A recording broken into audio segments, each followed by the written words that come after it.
सृष्टि बचपन से ही दिखने में सुंदर नहीं थी, लेकिन अमीर बाप की बेटी सृष्टि पर उसकी माँ जान छिड़कती। मेरी बेटी कितनी प्यारी है, भगवान सबको सृष्टि जैसी बेटी दे। सृष्टि धीरे धीरे बड़ी होती है। एक दिन सृष्टि की सहेली कहती है, तू दिखने में कितनी अजीब सी है, लेकिन मैं जानती हूँ हम सब में सबसे अच्छी शादी तो तेरी ही होगी। तेरे पापा अमीर जो हैं। और बता नहीं सकते यार, दहेज तो हर कोई देता है, ये क्या ज्यादा ले जाएगी अपने पति के लिए? अरे बड़े शहर में कोठी है इसके पापा की। अरे पापा की है ना, कौन सी इसकी है? इसकी होती तब तो कोई भी लड़का इससे शादी कर लेता। अरे पापा की मतलब पापा की है तो मेरी ही है ना? किसने कहा? अब तेरी तो तब होगी ना जब तेरा भाई ना हो। वैसे भी शादी के बाद सारी प्रॉपर्टी भाई के नाम होती है।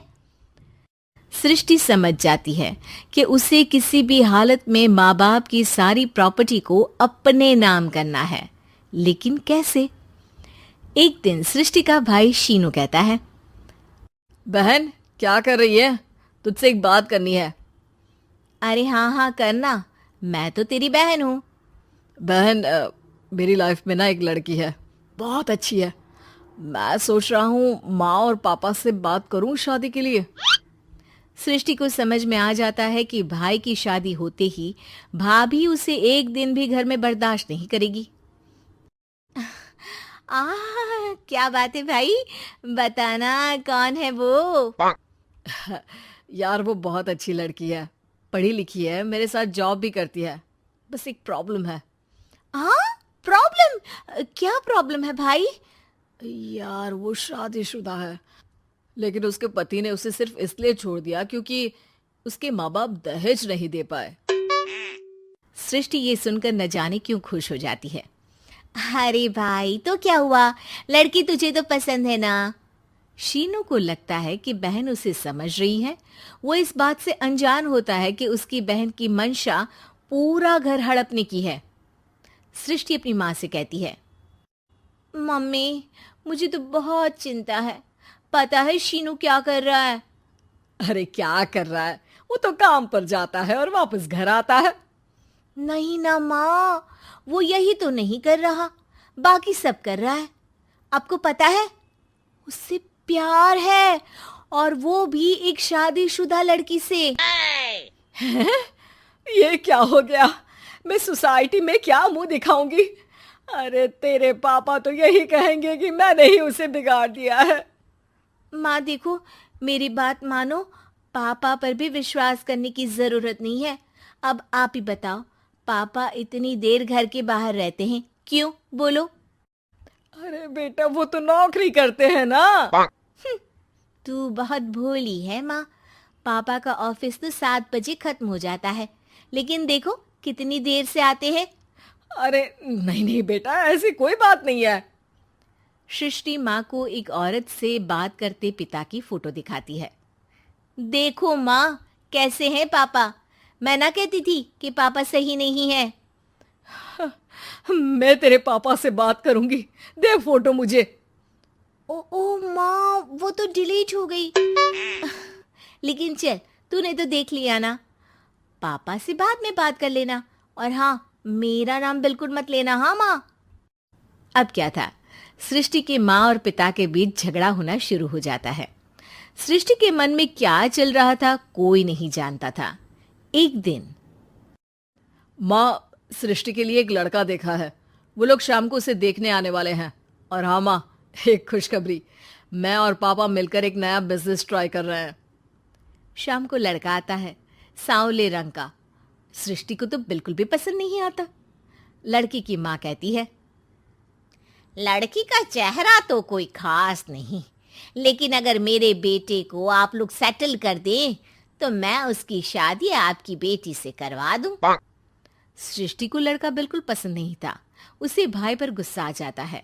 लड़के वालों के जाने के बाद कहती है, माँ देखा शीनू मेरे लिए कैसा लड़का लेकर आया, न दिखाने लायक न सुनने लायक, सेटल भी नहीं, वो भी हम करे। अरे माँ, मैं जानती हूँ ये मेरी शादी किसी भी घर में क्यों करवाना चाहता है। अरे कैसी बात कर रही है बहन, तूने तो देखा ना, लड़के को मैंने ही मना कर दिया तुझसे शादी के लिए। जिसने लड़का बताया था उसने उसकी बहुत तारीफ की थी। बात आई गई हो जाती है, लेकिन सृष्टि का मन शांत नहीं होता। क्या करूं, कुछ समझ में नहीं आ रहा। मेरी शादी हो गई तो ये लोग पूरी प्रॉपर्टी शीनू के नाम कर देंगे, मेरे हाथ तो कुछ लगेगा ही नहीं। तभी सृष्टि को आइडिया आता है। वो किसी वकील को फोन करती है। जी देखिए, अगर आपके मम्मी पापा का तलाक हो जाता है तो आपके पिता की आधी प्रॉपर्टी आपकी माँ के नाम हो जाएगी, फिर उसे वो किसी को भी दे सकती है।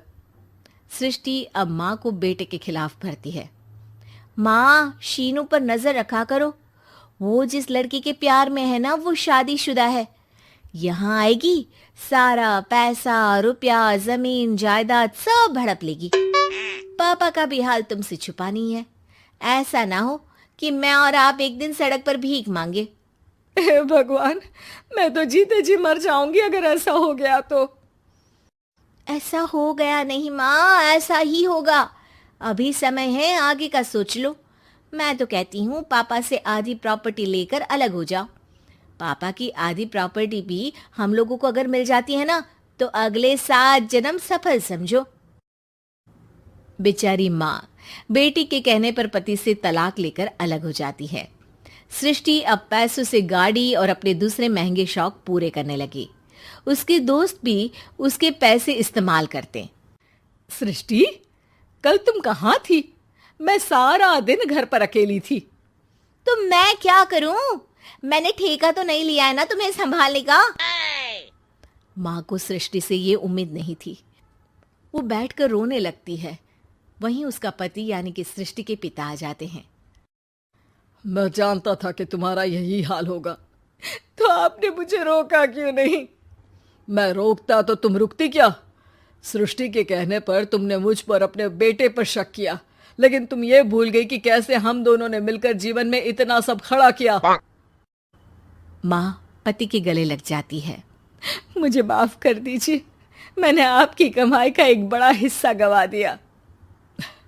कोई बात नहीं, तुम साथ हो तो मैं ऐसी 7 प्रॉपर्टी खड़ी कर दूंगा। तभी वहां सृष्टि आ जाती है रोते हुए। माँ, मयंक ने मुझे छोड़ दिया। वो बोल रहा था जब तक मेरे पास पैसे थे तब तक ही वो मेरे साथ था। पापा, माँ, मुझे माफ कर दीजिए।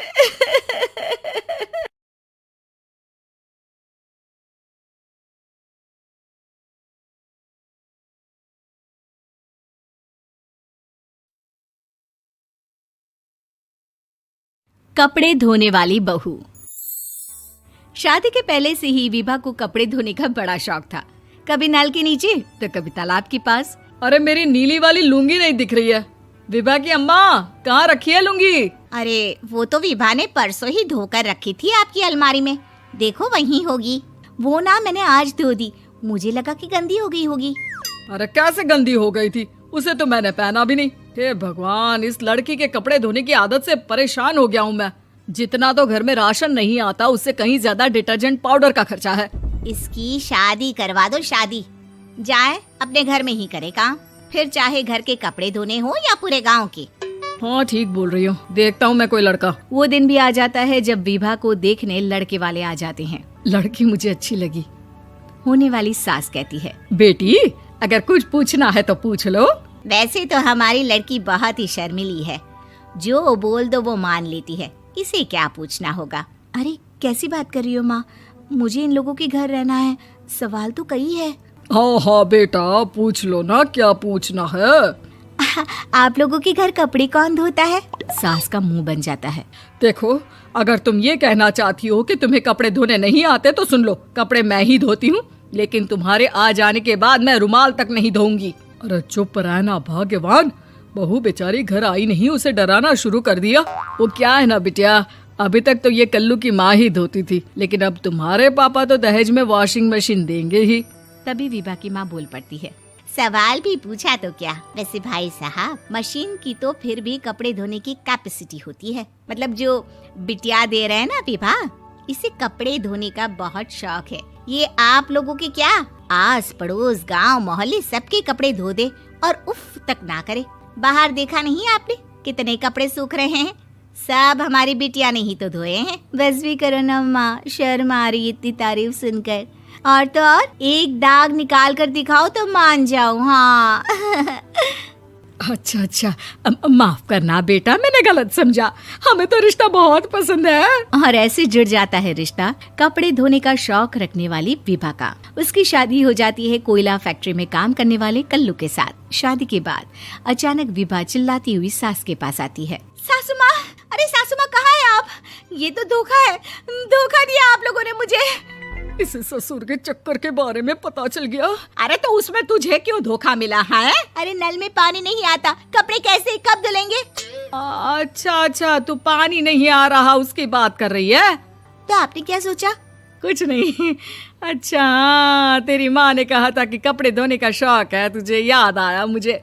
शौक बोलकर कपड़े धोने वाले मेरे जुनून को कम ना आके सासू माँ, कपड़ा धोना मेरा गुरूर है। तभी पति भी वहाँ आ जाता है। अभी मैंने इसे सनी देओल की फिल्म दिखाई है, उसी के डायलॉग मार रही है माँ। अच्छा सुन, साफ बता रही हूँ, पानी सुबह 4 से 6 और शाम को 10 से 12 आता है, समझी? विभा टाइमिंग सुनकर हैरान हो जाती है। ये क्या भूतों का मोहल्ला है? सुबह 4 बजे उठकर कौन कपड़े धोता है? 4 बजे टंकी में पानी जाता है, फिर सारा दिन धोना ना, किसने मना किया? अरे कैसे बात कर रही हैं? 200 लीटर की टंकी में कितने कपड़े धो लूंगी मैं? सुबह ही उठ जाऊंगी मैं। अब क्या था, विभा सुबह 4 से लेकर रात के 12 बजे तक कपड़े ही धोती रहती। एक रोज सास पड़ोस से निकलकर कहीं जा रही होती है कि साथ वाली कहती है, हाँ कल्लू की माँ, जरा ये बताओ कि 2 साड़ी है, 2 ब्लाउज और एक पेटीकोट और एक नाड़े वाला लंबा कच्छा। हाँ तो? अरे तो क्या, कितना लोगी धुलाई ये बताओ। धोबन दिख रहे हैं हम क्या? हमारे पति सरकारी नौकरी से अभी रिटायर हुए हैं और बेटा सुपरवाइजर है कोयला फैक्ट्री में। धोबन समझ रखा है हमें? हाय रे कल्लू की अम्मा, माफ कर दो, वो तो मोहल्ले में यही सब बता रहे थे कि तुमने बहू को कपड़ा धुलवाने के काम में लगा दिया है। सास को पड़ोसन की बात सुनकर गुस्सा आ जाता है। वो घर पहुंचती है जहां घर के बाहर ही इतने सारे कपड़े सूख रहे होते हैं जितने कि किसी धोबन के घर पर। अरे ओ कल्लू की दुल्हन, बाहर निकल। माँ जी यहीं आ जाओ, बाथरूम में चादर धो रहे हैं हम। अरे अभी हम धोते हैं, तुमको बाहर निकलो। ये आस पड़ोस वाले बोल रहे हैं कि हम बहू से कपड़े धुलवा कर उसे कपड़ा धोने वाली बना दिए हैं। अरे छोड़ो ना माँ जी, किन लोगों की बातों में आती हो? आस पास के लोगों का तो काम ही होता है कि वो किसी तरह सास बहू को लड़ा दे। बहू सारे घर के कपड़े धोती है, ये क्या कम है? बोलिए। सास को भी लग जाता है कि वो बहू का ये सनकीपन नहीं छुड़वा सकती, इससे अच्छा है कि खुद ही चुप हो जाए। एक रोज सास और बहू मंदिर जाते हैं, जहाँ सास की साड़ी वहाँ खड़ी भीख मांगने वाली से मिलती है। माँ जी क्या बात है, आपकी साड़ी उस भिखारन से कितनी मिल रही है ना? हाँ देखो तो दोनों की साड़ी मिल रही है। क्या बात है कल्लू की अम्मा, तुम खुद को तो अफसर की बीवी बताती हो और ऐसी सिंपल सी प्लेन साड़ी पहनकर घूमती हो। सिंपल और प्लेन नहीं है ये साड़ी। तो क्या सोने के धागे से फूल बने हैं? कुछ भी सासू माँ, कुछ भी। हाँ बने थे इस साड़ी में सोने के धागे से फूल। मेरे पति लेकर आए थे मद्रास से स्पेशली मेरे लिए 10,000 की। ताहे भाई साहब इस भिखारन के लिए भी सेम टू सेम साड़ी लेकर आए होंगे 10,000 की। सास उस वक्त तो कुछ नहीं कहती, लेकिन बहू के साथ घर आती है और अलमारी से एल्बम निकाल कर लाती है। ये साड़ी देख रही है, ये वही साड़ी है जिसे मैंने अभी पहना था। इस साड़ी में ये जो चमकदार फूल दिख रहे हैं ना, ये सोने के धागों से काटे गए हैं। लेकिन तू लोकल वॉशिंग मशीन ब्रश से घिस घिस कर सारे फूलों को निकाल कर साड़ी प्लेन कर दी। मुझे माफ कर दीजिए सासू माँ। और तो और, जब मैंने तुझे तेरी गलती के लिए कुछ नहीं कहा, लेकिन तूने तो सबके सामने मेरा मजाक ही बना दिया। क्यों? बहू को समझ में आ जाता है कि अब से उसका कपड़े धोना बंद।